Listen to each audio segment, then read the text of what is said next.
चलिए, इस लेक्चर में हम लोग अब डबल इंटीग्रेशन को पोलर कोऑर्डिनेट्स में रिप्रेजेंट करते हैं। Double integration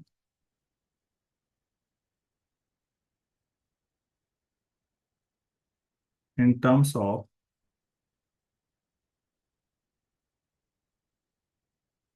polar coordinates.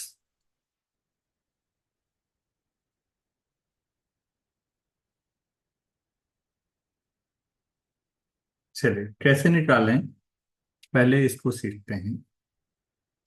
Polar coordinate are और थीटा में होते हैं, जहां आर रेडियस वेक्टर है और थीटा वेक्टोरियल एंगल है। तो ये इनिशियल लाइन है बच्चों, लेट्स मान लेते हैं। और सपोज दो लाइनें ड्रॉ की मैंने। एक ये है, ये सही नहीं हो पा रही है तो चलो ठीक है, यही सही। इसको मैं थीटा इक्वल टू थीटा 1 और थीटा इक्वल टू थीटा 2 कह सकता हूँ। दो कर्व इनको काट रहे हैं, मान लेते हैं एक कर्व ये है और एक कर्व को ये हमने मान लिया। सपोज ये r equal to F1। R r is a function of theta, F1 theta, और ये आर टू F2 थीटा ले लेते हैं। तो हमारे पास जो रीजन है अब, जिसका एरिया हमें निकालना है, वो ABCD ऐसे मान लीजिए।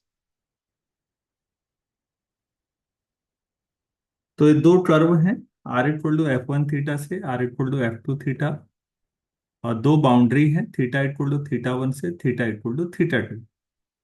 Theta equal to theta 2 Y axis जैसा लग रहा है, लेकिन जरूरी नहीं है ऐसा हो। अगर आपको उसमें कोई दिक्कत है तो एंगल छोटा बना के इधर को भी बना सकते हैं। लो जी, इसको मान लेते हैं थीटा इक्वल टू थीटा 2, हटा दो, ये हो जाएगा C, ये हो जाएगा D। आप नहीं काटना चाहें अपनी कॉपी में, कोई दिक्कत नहीं, मतलब मैं केवल इन बाउंड्रीज के बीच की बात कर रहा हूँ। मैं इसको कुछ कंसंट्रेट उसमें ऐसा करता हूँ, किसी और कलर से करता हूँ। कंसंट्रेट आर्क लेके ऐसे काटना शुरू कर दिया मैंने, और यहां से भी रेडियस वेक्टर ऐसे बनाते गया, कई सारे ऐसे बनाते गए। आपने n हिस्सों में बांट दिया, जहां n इंफिनिटी की ओर टेंड करता है।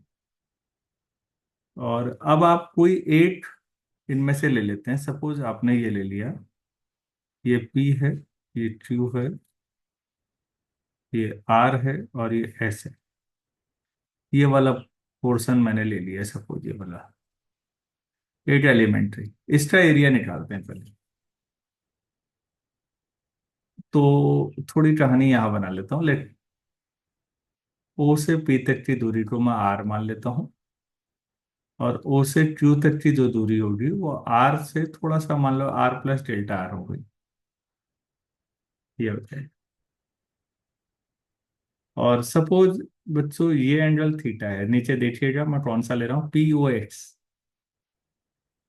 एंगल POX थीटा है, और angle SOX theta plus delta theta मान लीजिए। तो ये एंगल डायग्राम में भी डेल्टा थीटा होगा ना, देखिएगा जहां लिखा है मैंने,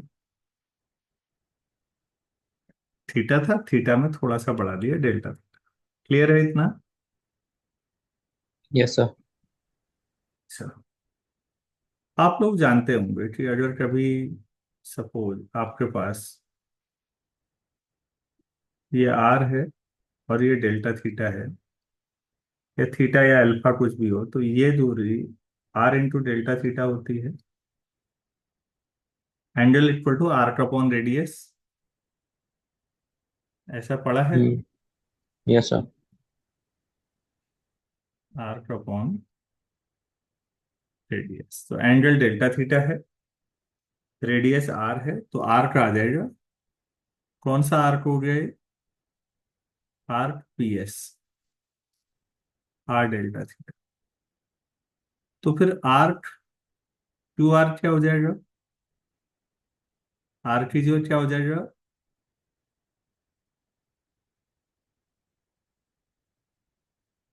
ऐसा आएगा।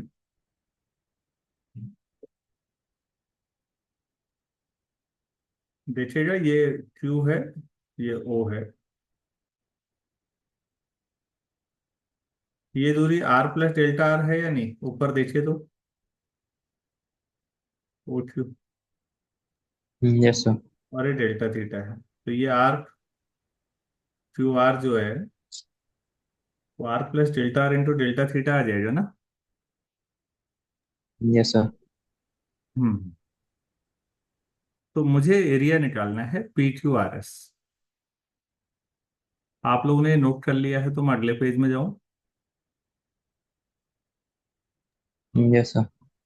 नमन, आपने कर लिया। Yes sir. यस। अच्छा, मैं यहाँ पर दोबारा बना देता हूँ।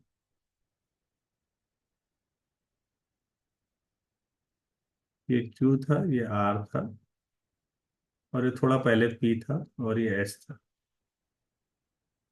ये डेल्टा थीटा है। ये दूरी आर है यहाँ तक, और ये डेल्टा आर है, इतना ही था।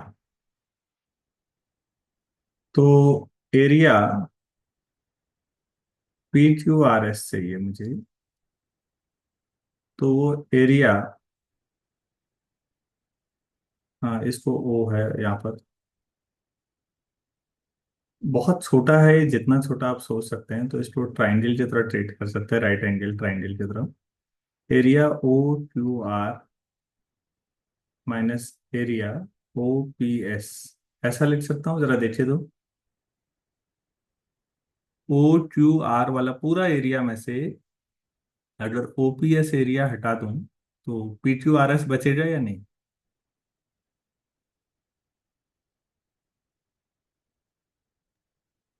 Yes sir. बेटा ये इतना छोटा है कि हम इसे राइट एंगल की तरह ट्रीट कर सकते हैं। ओ पी एस, ये आर डेल्टा थीटा था, ये आर है, और ये डेल्टा थीटा। इस ट्राइंगल का एरिया कितना हुआ ओपीएस का? Half base into height. Half r square delta. और ऐसे ही आप इसे भी ले सकते हैं, ओ क्यू आर, ये यहाँ पर आर प्लस डेल्टा आर है, और ये r plus delta r into delta theta है। क्योंकि ये इतना छोटा है, मैं बार बार कर रहा हूँ, जितना सोचा जा सकता है, तो ये अप्रोक्स काउंट किया जा सकता है। तो बताइए, ओ क्यू आर का area half r plus delta r delta cube r into whole height square. Minus half r square delta theta, half r square plus two r delta r plus delta r का whole square time delta theta minus half r square delta theta. तो कभी भी याद रखिएगा, अगर किसी का whole square आ रहा है, डेल्टा जिसके आगे लगा वो ऑलरेडी इतना छोटा है जितना छोटा आप सोच सकते हैं, और ऊपर से उसमें भी अगर डेल्टा आर का स्क्वायर होगा, तो ये हर जगह मैथ्स में आप उसको नेग्लेक्ट कर देंगे, मतलब वो टेंडिंग टू जीरो है। तो फिर आपके पास हो गया r square plus two r delta r plus zero delta theta minus half r square delta theta. पहली term half r square delta theta से कट जाएगा, केवल आर डेल्टा थीटा बचेगा। तो जो एरिया है वो ये बचेगा केवल। आप इसको ऐसे भी समझ सकते हैं कि ये ऐसा था पी क्यू आर एस में, हम इसको ऐसे ही, ये डेल्टा आर था और आर डेल्टा थीटा था, रेक्टेंगुलर लेके इनका प्रोडक्ट कर लेते तो यही आता। तो टोटल एरिया हम लोग करेंगे, तो लास्ट में इंपॉर्टेंट यही है बच्चों, R D R,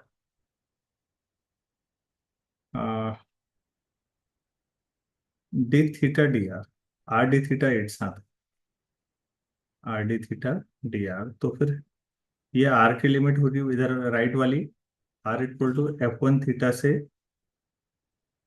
F two theta तक, और थीटा की लिमिट कॉन्स्टेंट में आएगी, थीटा 1 से लेकर थीटा 2।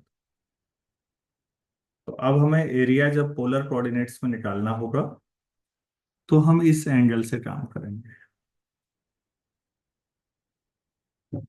उम्मीद है ये समझ में आया होगा। मैं सारा रिकॉल करा देता हूँ एक बार। हमने ये बनाया था डबल इंटीग्रेशन में, r=f1 थीटा से r=f2 थीटा के बीच वाला पोर्शन था। उसको हमने कई सारे छोटे छोटे मैश में बांटा। एक मैश ले लिया P2RS, और P2RS में एलिमेंट्री ट्रिग्नोमेट्री ले आई है, हाफ बेसिक ज्योमेट्री, और उसकी मदद से पूरे का एरिया निकाल दिया। तो पोलर कोऑर्डिनेट्स में आप इस तरह से सॉल्व करेंगे।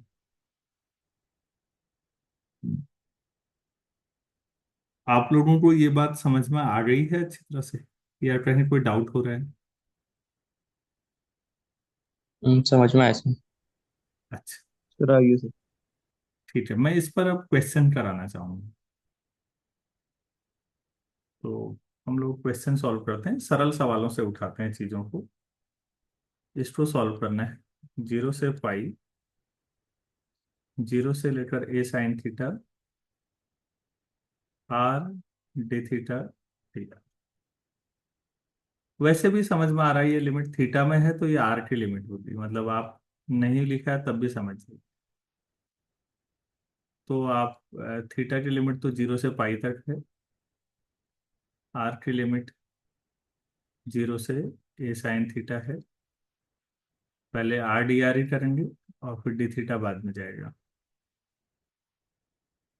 बाकी सब तो वैसे ही चलना है जैसे पहले चल रहा था। r का r² बाई 2, 2 बाहर ले लेता हूँ, r², 0 से लेकर a sin थीटा जितना भी आएगा ये, और फिर d थीटा।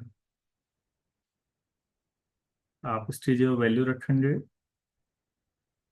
r की जो a sin थीटा, तो a² sin² थीटा -0, तो a² भी बाहर ही ले लेते हैं, केवल sin² थीटा d थीटा। और क्योंकि यहाँ पर लिमिट हाफ की जा सकती है, डेफिनेट इंटीग्रेशन की प्रॉपर्टी 2 टाइम्स, मैंने कई बार पढ़ाया होगा आप लोगों को, मैं फिर जी सर। रिकॉल करा देता हूँ। 0 से 2a तक अगर आपके पास f(x) dx है, तो ये 2 times 0 to a f(x) dx बन जाएगा। अगर f अपर लिमिट जो भी है 2a - x f(x) से रहे, ये इवन ऑड नहीं है, ध्यान रखिएगा।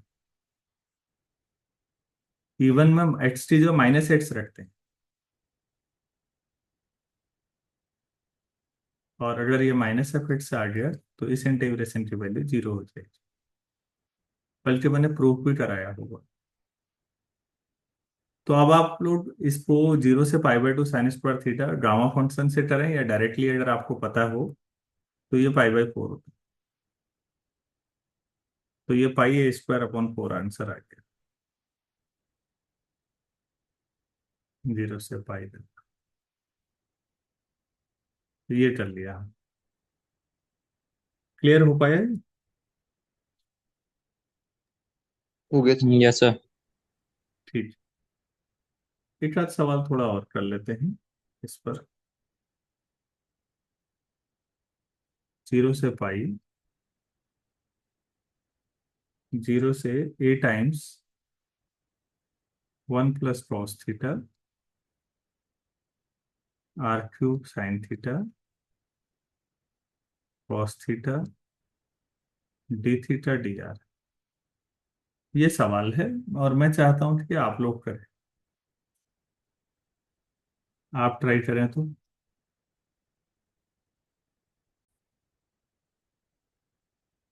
ये लंबा जा रहा होगा।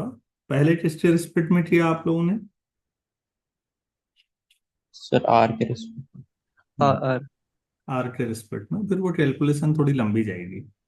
बिल्कुल, पहले आर क्या करेंगे, r³ है, dr है, तो r⁴/4। ये आर की लिमिट है, ये लगा लीजिएगा। इसमें टाइम लगेगा, आप करिएगा आराम से। 16/15 a⁴ आएगा। तो इस बहाने प्रैक्टिस हो जाएगी, थोड़ा और कुछ नहीं है इसमें। अब यस हमने सर। हाँ, कुछ कहना चाह रहे हैं? नहीं सर, ऐसी ऐसी आ रहा है कौन सा। ठीक। अब हमने बच्चों ये थोड़ा सा पोलर में और थोड़ा कार्टेशियन में डबल इंटीग्रेशन तो सीख लिया।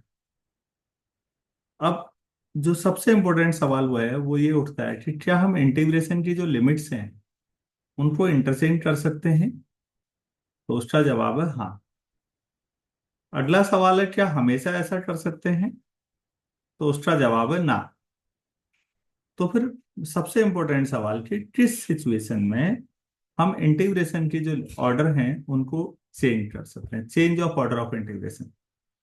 वो काफी इंपॉर्टेंट सेक्शन है, उसको हम कल करेंगे।